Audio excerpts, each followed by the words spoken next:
Al-iman tu'minu billah. Apa arti tu'minu billah? Beriman kepada Allah, wa malaikatihi, malaikat-malaikatnya, wa kutubihi, kitab-kitabnya, wa rusulihi, rasul-rasulnya, wal yaumil akhir, dan hari akhir, bukan hari kiamat. Dalam rukun iman dikatakan hari akhir. Wa tu'minu bil qadri khairihi wasyarrihi, dan beriman kepada takdir, baik takdir yang baik maupun takdir yang buruk. Nah, di dalam rukun iman disebutkan wal yaumil akhir, hari akhir. Apa yang dimaksud dengan hari akhir? Bukan. Sekarang saya tanya sama ibu-ibu, pernah dengar di munasah terdengar inna lillahi, apa itu? Apa maksudnya itu? Hari akhir bagi dia, kita belum. Apa maksud hari akhir? Hari berakhir hidup di dunia ini. Makanya hari akhir itu ada dua. Yang pertama disebut hari akhir sugra, hari akhir kecil. Nah, inilah yang berangkat dia sendiri atau beberapa orang atau rombongan. Yang kedua hari akhir kubra, hari akhir besar. Nah, itu baru hari kiamat. Karena hari kiamat itu berangkatnya rame-rame. Kalau hari akhir sugra menurut ajal. Fa idza jaa ajaluhum la yastakhiruna sa'atan wa la yastaqdimun. Setelah datang ajal tidak bisa diakhirkan, tidak bisa dimajukan walaupun sesaat pun. Itu hari akhir sugra. Makanya dalam rukun iman kita dijelaskan, diungkapkan apa? Wal yaumil akhir, bukan yaumil qiyamah, karena yaumil qiyamah itu hari akhir kubra. Sementara ada hari akhir sugra, hari akhir kecil. Makna hari akhir adalah berakhirnya hidup makhluk di dunia, bukan hanya manusia. Sugra kecil. Hari akhir kubra baru hari kiamat.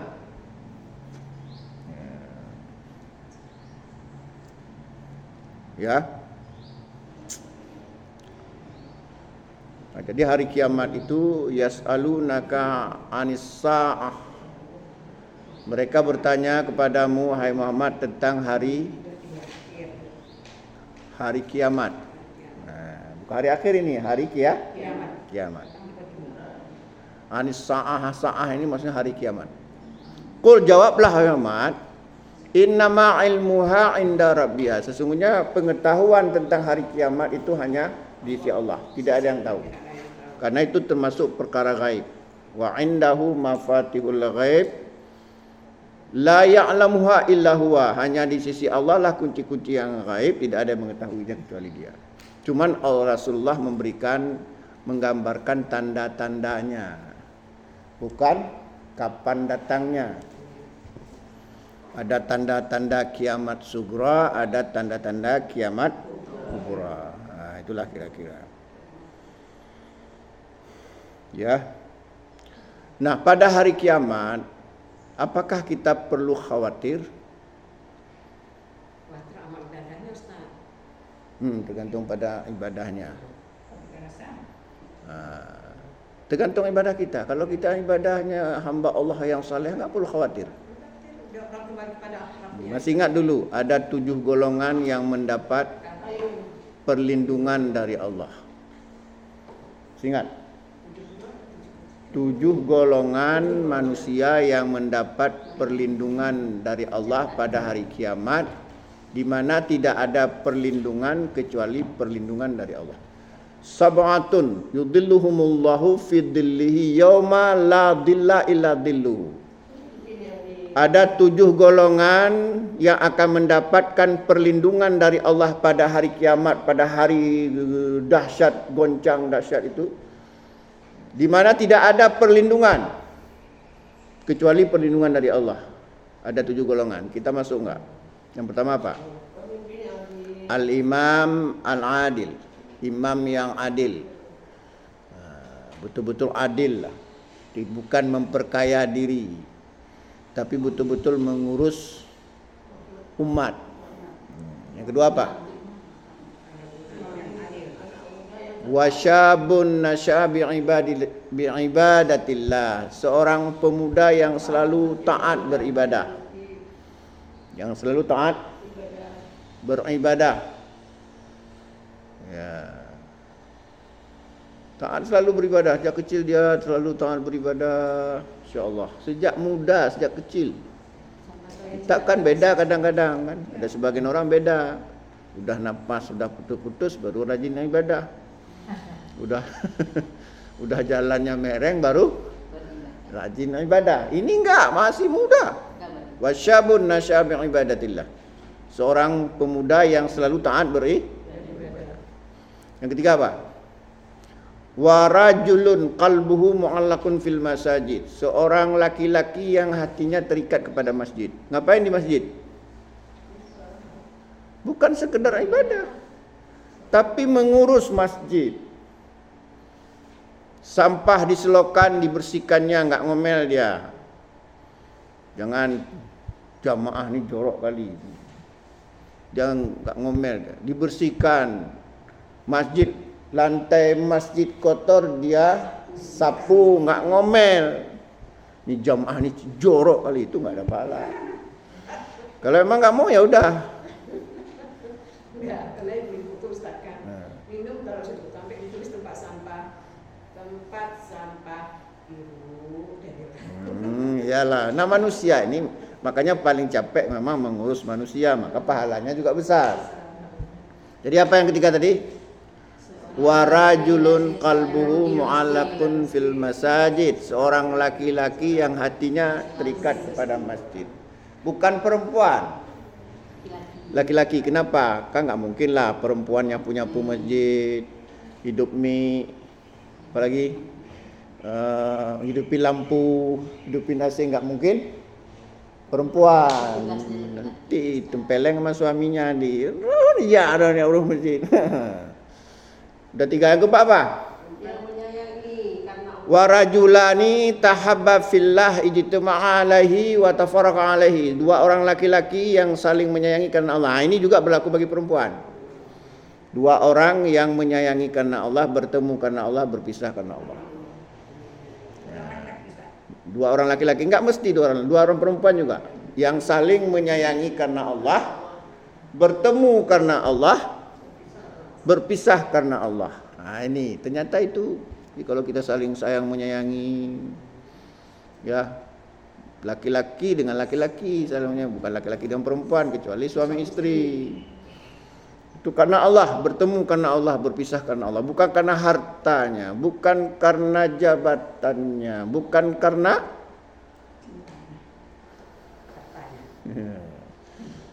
tahabba fillah, menyayangi karena Allah.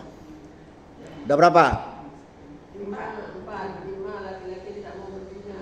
Warajulun da'athu imra'atun dzata mansabin wa jamalin faqala ini akhafullah, seorang laki-laki yang digoda oleh seorang wanita yang cantik jelita, kaya, berpangkat, tapi dia tahan imannya. Perempuan cantik, kaya, tapi dia katakan ini akhafullah, aku takut pada Allah. Ya kan hadis ini bukan untuk Nabi Yusuf, untuk semuanya, untuk kita. Contoh boleh. Itu tahan, istiqamah. Fastaqim kama umirta wa man taba ma'aka wa la tadghaw. Cerita Nabi Yusuf Ustaz ya. Ya, janganlah, ini bukan Nabi Yusuf ini umat kita. Dia ada digoda, cantik jelita. Misalnya dibilang mau enggak berzina dengan saya kasih uang 1 miliar misalnya. Mau lihat uang berputar-putar matanya misalnya. Jadi yang golongan yang keberapa tadi? 5. Yang kelima adalah seorang laki-laki warajulun da'atsu imra'atun dzata mansabin wa jamalin faqala ini akhafullah. Udah berapa?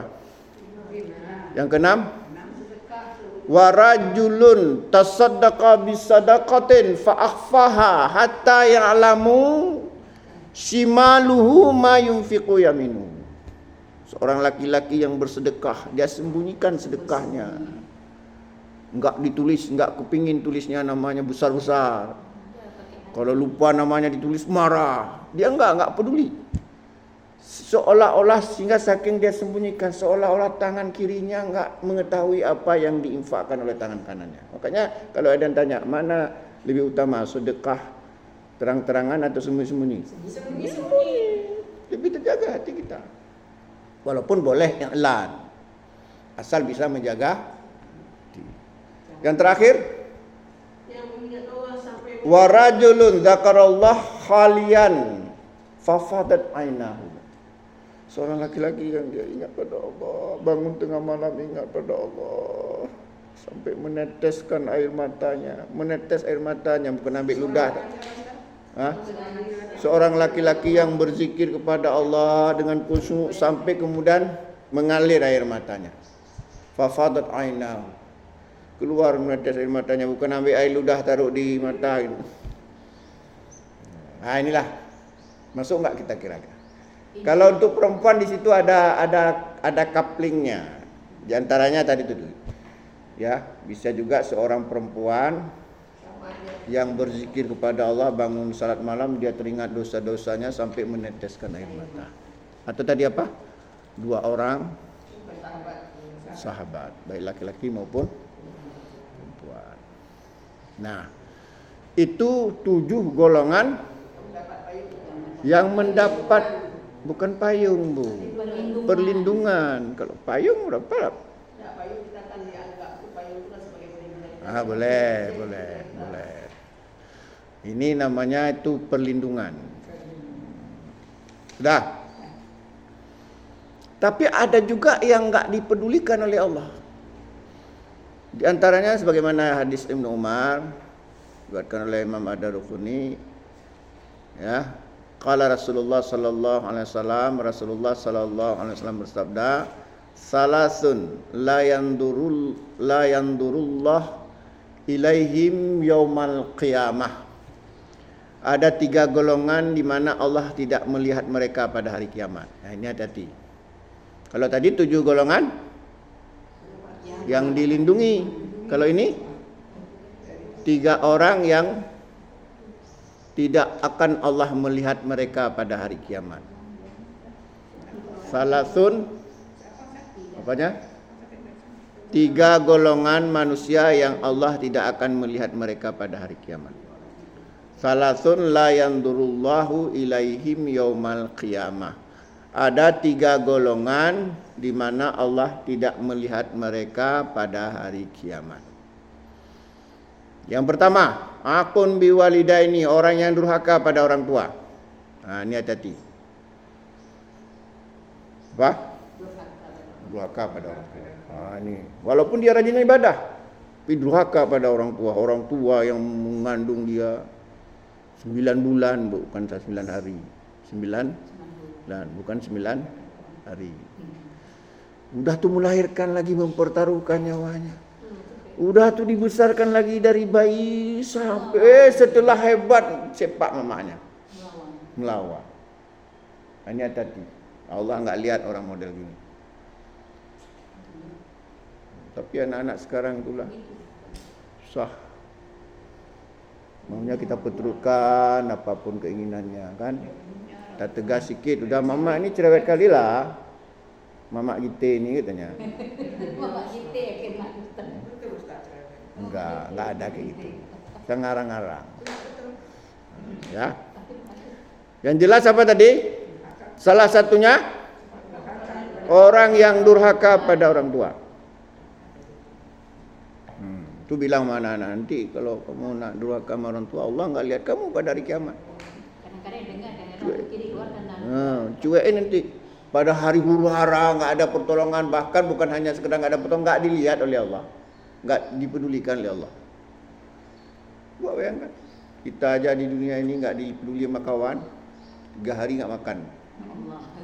Pedulikan. Enggak dicuekin sama suami, Bang, apa bang?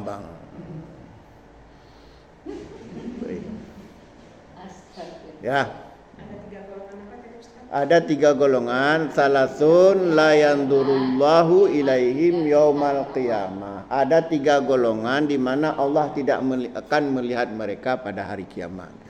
Yang pertama apa? Orang yang durhaka kepada orang tua. Yang kedua, wal mudminul khamri, orang yang tenggen, mabuk, minum khamar. Ya, yang selalu minum khamar kayak minum air putih. Mabuk, tenggen, rusak akalnya, udah tuh beringas, istri tempeleng diantuk, siapa pemarah, bahaya kali orang. Walaupun enggak mabuk, enggak boleh. Ma askara kasiruhu faqaliluhu haramun. Apa yang kalau banyak memabukkan maka sedikit juga dia haram. Walaupun namanya bukan khamar. Kata Nabi apa? Kullu muskirin khamrun wa kullu khamrin haramun. Setiap yang memabukkan itu disebut khamar. Walaupun mereknya macam-macam, dan setiap khamar hukumnya haram. Tenggen, ada orang tenggen. Saya pernah ngeri kali lihat orang kalau udah mabuk. Mabuknya ngeri. Dulu kan ada namanya step. Itu minumnya sampai 10 botol. Kalau udah mabuk naik ke rumah, tendang pintu, mau pukul orang, kayak orang gila. Dia kalau udah mabuk itu terpicu marahnya. Siapapun ingin dihantam. Makanya kalau punya suami pemabuk, siap-siap ajalah badan kita bungkus dengan besi. Enggak, ajab kita. Enggak bisa. Orang kalau udah mabuk tuh hilang akalnya dia. Semua jadi musuh sama dia. Anak-anak pun jadi musuh, istri pun jadi musuh. Nah, makanya kenapa paling berbahaya orang kalau sudah mabuk. Makanya balasannya Allah enggak akan lihat mereka pada hari kiamat. Pertama tadi apa? Orang yang durhaka pada orang tua. Yang kedua mabuk itu hampir 19-20 itu. Orang yang durhaka juga sangat celaka, orang yang mabuk juga sangat celaka. Ya. Berat. Yang ketiga, wal mannanu bima a'ta, yang suka-suka menyebut pemberian. Ni hati-hati. Jadi ini suka-suka menyebut pemberian ni, kalau enggak ada saya bantu, ini kalau enggak ini membanggakan diri dia, suka menyebut pemberian. Ini wal mannanu bima a'ta, yang suka-suka menyebut pemberian. Suka ngungkit. Apa sok kali ke kalau enggak aku bantu dulu? Apa? Sok-sokan. Ini kalau enggak saya bantu enggak selesai di masjid ni. Suka-suka menyebut, ternyata Itu memang sifat atau kayak mana? nanti kita tanya sama orang tu ya. Jadi itu ternyata 3 itu, diantaranya 3 itu nanti Allah enggak akan melihat mereka pada hari kiamat.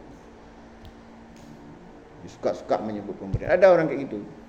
Makanya kalau kita enggak ikhlas, enggak usah kasih, daripada nanti pahala kita terhapus.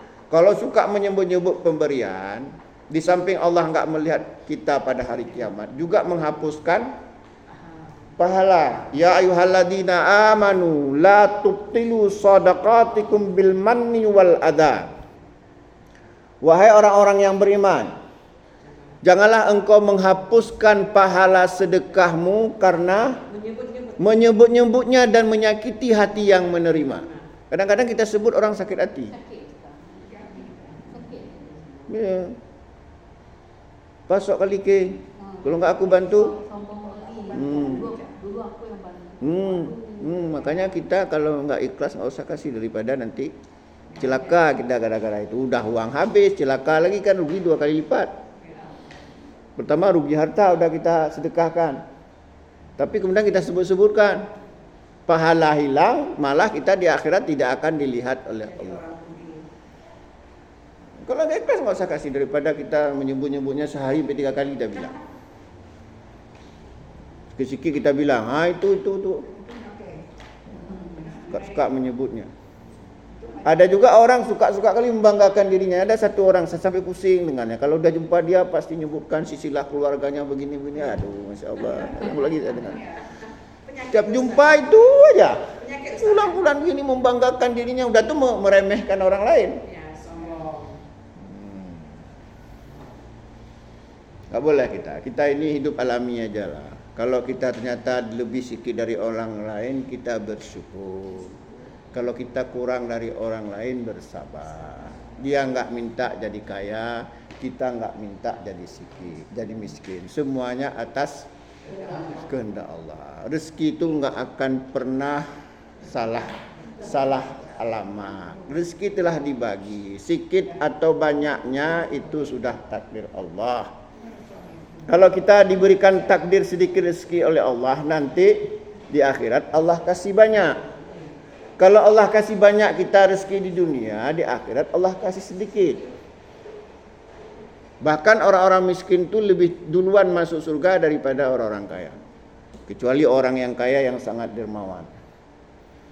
Semua adil. Kita di dunia ini diberikan rezeki yang sedikit. Insya Allah di akhirat Allah berikan anugerah yang banyak. Kita di dunia ini diberikan anugerah yang banyak. Nanti di akhirat juga Allah kasih anugerah kita sedikit. Kecuali kalau dengan anugerah itu kita mengumpulkan bekal sebanyak-banyaknya. Itu Allah adil. Ya, jadi jangan mengeluh kenapa saya miskin. Oke di dunia miskin, di akhirat kita kaya nanti. Kan masih ingat dulu. Pahala nilainya orang yang bersabar. Termasuk bersabar karena miskin. Ya. Karena miskin. La yazalul bala bil mu'mini wal mu'minah. Tidaklah senantiasa bala, penderitaan menimpa seorang mukmin atau mukminah fi nafsihi, di mana bala itu menimpa dirinya. Kenapa saya sakit, orang lain kok sehat? Kan gitu. Wa waladihi, menimpa anaknya. Kenapa anak saya bodoh, anak orang lain pintar, atau kenapa anak saya sakit, macam-macam. Wa malihi, hartanya. Kenapa orang lain kaya, kenapa saya miskin? Tapi dia enggak protes. Walaupun hartanya sedikit enggak protes dia. Hatta yalqallah, hingga dia bertemu dengan Allah. Wa ma alaihi khati'atun, tidak ada dosa sedikit pun. Nah, di antaranya kalau kita miskin, bersabar dengan kemiskinan, insya Allah justru akan menghapuskan dosa-dosa kita. Asalkan tidak mengeluh. Tapi kalau kita mengeluh nggak ada artinya juga. Apa ya saya miskin ya? Apalah saya rajin ibadah kok. Miskin, dia yang jarang ibadah kok kaya. Jangan. Allah adil.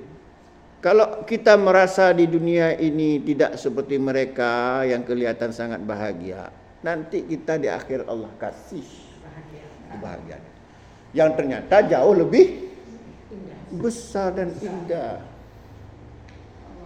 Jangan kita mengeluh.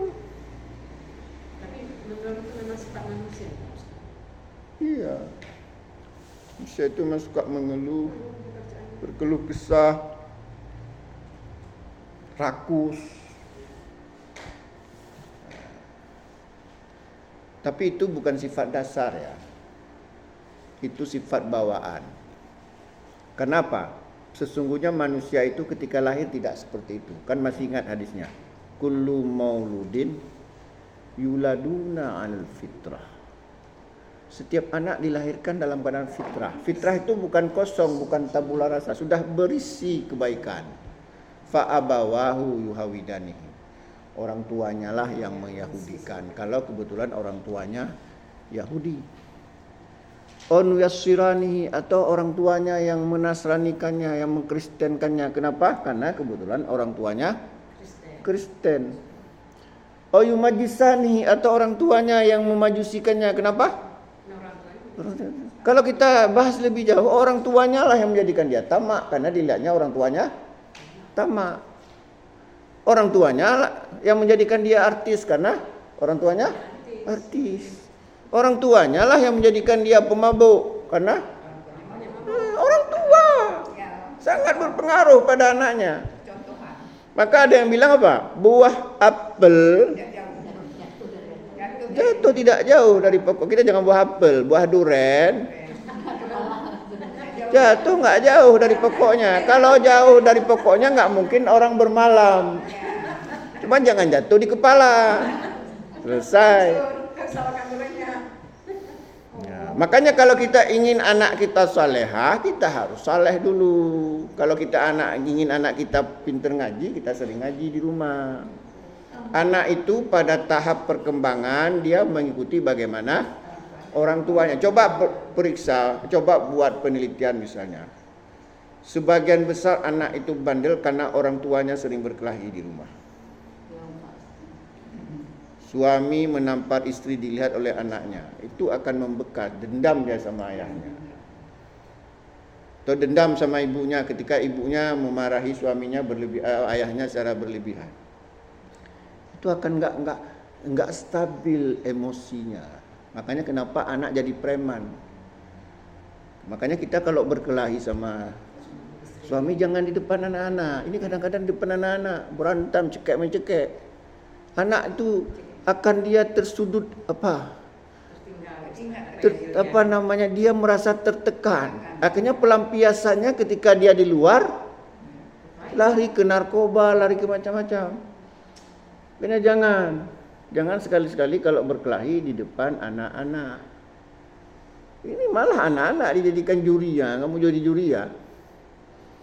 Berkelahilah suami sama anak, sama istri. Anaknya nangis-nangis itu. Itu bahaya. Itu bahaya sekali ya, terganggu perkembangannya gara-gara orang tuanya ego masing-masing. Sebenarnya perkelahian ributnya rumah tangga karena ego. Suami enggak mau ngalah, si istri enggak mau ngalah. Suami jadi api, si istri jadi pertama. Coba kalau satu orang jadi api, kita jadi air, aman. Ini enggak satu kata diucapkan oleh seseorang, 10 kata dibalas. Ada tuh. Udah Kak kali berbalas pantun. Bukan seru, Ustaz. Iya, buat aja sinetron kalau gitu. Laris itu. Nah, kita lanjutkan ya. Nah, itulah kira-kira tadi apa? Tentang hari kiamat. Jadi ada golongan yang dilindungi oleh Allah, ada juga golongan yang tidak dilihat oleh Allah. Ya. Nah, kemudian Allah gambarkan bagaimana kondisi pada hari kiamat. Di antaranya Allah gambarkan, yauma tarawunaha, pada hari kalian akan melihat, Allah kasih gambaran, tadhalu kullu murdiatin amma arda'at. Ya. Kalian akan melihat ya seorang ibu yang menyusui sampai lupa kepada anak yang disusuinya. Karena begitu rasanya sampai lupa. Sampai enggak teringat kepada anak yang sedang disusuinya. Sedang disusui kan tenganga apa terkepak itu sampai enggak teringat lagi dengan anak yang disusuinya. Begitu terkepaknya. Itu gambaran, berarti kalau ada orang sedang menyusui tiba-tiba enggak teringat lagi, itu berarti terjadi peristiwa yang sangat dahsyat. Karena sejauh ini, seberapapun besar dahsyat pasti enggak lupa pada anaknya, justru teringat pada anaknya, diselamatkan anak ini enggak lupa. Terkepak. Kemudian wa tad'u kullu dzati hamlin, dan wanita hamil hamlaha gugur. Wanita hamil gugur. Ketika terjadi hari kiamat, wanita-wanita hamil gugur semuanya kandungannya. Terhempas-hempas, berarti terhempas-hempas, gugur. Gugur. Ibu tahu gugur? Tahu. Gugur. Gugur bunga. Kandungan. Dah. Wataran nasa sukara, dan orang ya seperti orang mabuk tergoncang-goncang, berarti kayak gempa sangat suara, seperti hoyong-hoyong semuanya. Seperti mabuk, jalannya kayak orang mabuk gitu-ginilah. Ibu-ibu pernah lihat orang mabuk? Kayak mana jalannya? Hoyong, begitulah nanti. Mabuk. Ya, jadi itu jadi gambar mabuk. Wa mahum bisukara, padahal mereka tidak mabuk, tapi seperti mabuk. Wah, mabuk semuanya. Makanya kenapa gugur? Itu pada hari kiamat. Sakit kali terus tadi gugur aja, anaknya Tidak seperti orang mabuk. Padahal mereka tidak mabuk. Orang mabuk. Nah, itu Allah gambaran sedikit bagaimana situasi ketika terjadinya hari kiamat. Sudah menyusui lupa kepada anaknya. Hamil, gugur, jalan, doyong-doyong, orang mabuk. Ustaz, itu Kak di Los Angeles itu gimana dengan kejadian yang Ustaz yang dari Ustaz? Ya, itulah. Itu baru 0,1% itu.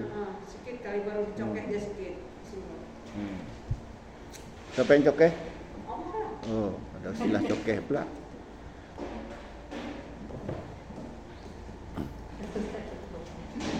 Ya, walakinna azaballahu syadid. Sesungguhnya azab Allah itu sangat dahsyat. Jadi kemudian terjadi hari kiamat, seluruh makhluk fana hancur. Ya, hancur, planet-planet saling bertuburkan, hancur. Kemudian masuklah kita ke alam lain yang disebut dengan alam yaumul hari kebangkitan. Itu sudah di alam akhirat. Kita tidak lagi melihat bentuk dalam dunia ini, tapi sudah dalam alam lain. Nah, makanya kemarin sudah kita jelaskan ketika hari berbangkit itu, ya, sudah kita jelaskan pada tafsir ayat-ayat yang terdahulu. Nah, disitulah nanti ada yang dilindungi oleh Allah, ada yang tidak dilihat oleh Allah. Ya.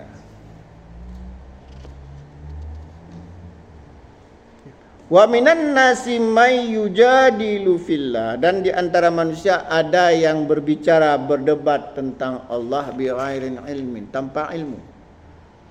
Ada di antara manusia itu yang mengadakan wa qad iftara 'ala Allahil kadhiba, mengada-ngadakan kedustaan terhadap Allah. Ya. Kemudian menyekutukan Allah. Macam-macam, menjadikan Allah itu ya menjadikan tandingan-tandingan bagi Allah. Termasuk yang paling parah, Allah mempunyai anak. Itu dia. Tuh, ya. Nah, inilah yang paling bahaya, yang paling celaka kita, ketika kita dibangkitkan pada hari kiamat dalam keadaan kita berdusta terhadap Allah. Dalam keadaan kita menyekutukan Allah. Innahu may yusyrik billah faqad haramallahu alaihil jannah wa ma'wahun nar wa ma lidzalimina min ansar. Sungguhnya barang siapa yang menyekutukan Allah, maka Allah haramkan dia masuk surga, tempatnya di neraka, dan tidak ada seorang penolong.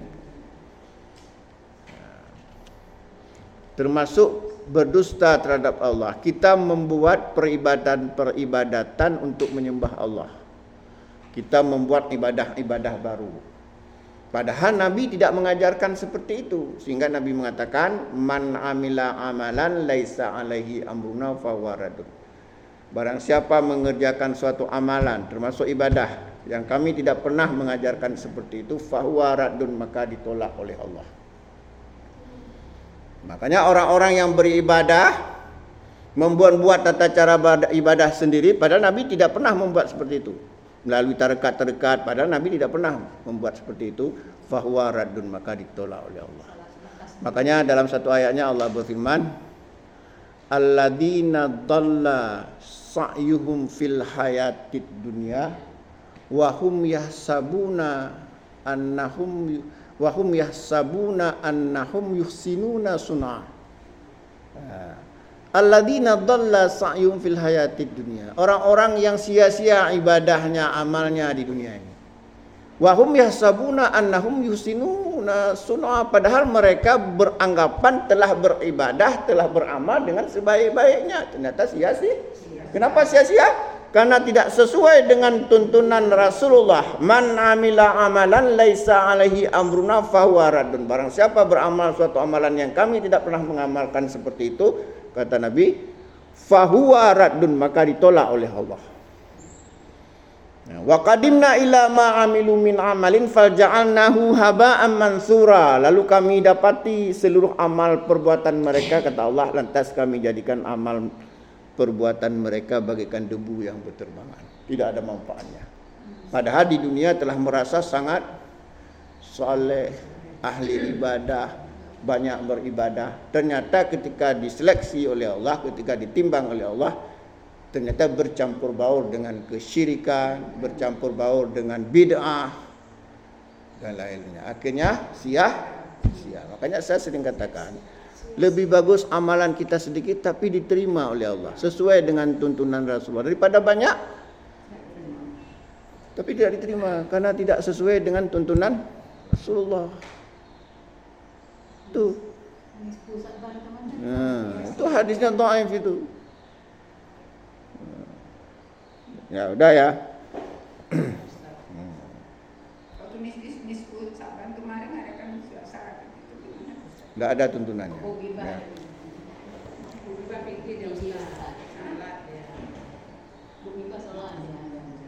Ya. Ya udah kita lanjutkan ya. Kita lanjutkan aja. Kita yang jelas-jelas saja. Ya jelas-jelas apa misalnya salat duha ya. Salat sunat rawatib, salat tahajud, itu enggak dikerjakan. Yang remang-remang, yang tidak jelas, rame-rame orang. Dan itu malam itu saya suruh baca Yasin 3 kali, Ustaz. Saya yang Enggak ada tuntunannya. Udah, kita lanjutkan ya. Tidak baca dia enggak ada, Ustaz. panjang nanti Ustaz. Iya. Wa yattabi'u kulla syaitanin marid. Sesungguhnya barang siapa yang mengikuti setan, wa yattabi'u kulla syaitan, barang siapa yang mengikuti setan yang durhaka. Dan mereka mengikuti setiap setan yang durhaka. Nah, ya. Jadi hati-hati, kadang-kadang kita ini bukan dibimbing oleh wahyu, bukan dibimbing oleh Rasulullah, tapi dibimbing oleh setan. Ya, setan menghiasi amal-amal yang buruk seolah-olah baik. Zuyyina lil ladzina kafaru al hayatad dunya. Ya, setan menghiasi amal-amal dunia ini terhadap orang kafir, sehingga mereka memandang baik. Wa yaskharuna minal ladzina amanu, kemudian menganggap remeh orang-orang yang beriman. Zuyyina lil ladzina kafaru makruhum. Setan menghiasi dalam pandangan orang-orang kafir, menganggap indah dunianya. Ya. Ya, itu tadi juga seperti tadi di ayat tadi. Alladzina dhalla sa'yuhum fil hayatid dunya wa hum yahsabuna annahum yusinuna sun'a. Orang-orang yang sia-sia sesat amalnya di dunia ini, padahal mereka beranggapan telah beramal dengan sebaik-baiknya. Itu setan di belakangnya. Ya. Wa idza qila lahum la tufsidu fil ardh qalu innama nahnu muslihun ala innahum humul mufsiduna walakin la yash'un. Dan apabila dikatakan kepada mereka jangan membuat kerusakan di muka bumi ini, termasuk membuat kerusakan dalam masalah agama, tapi mereka mengatakan innama nahnu muslihun, tidak, kami membuat kebaikan. Ala innahum humul mufsiduna walakin la yash'urun. Tidak, kata Allah, mereka sesungguhnya berbuat kerusakan tapi mereka tidak menyadarinya. Ya.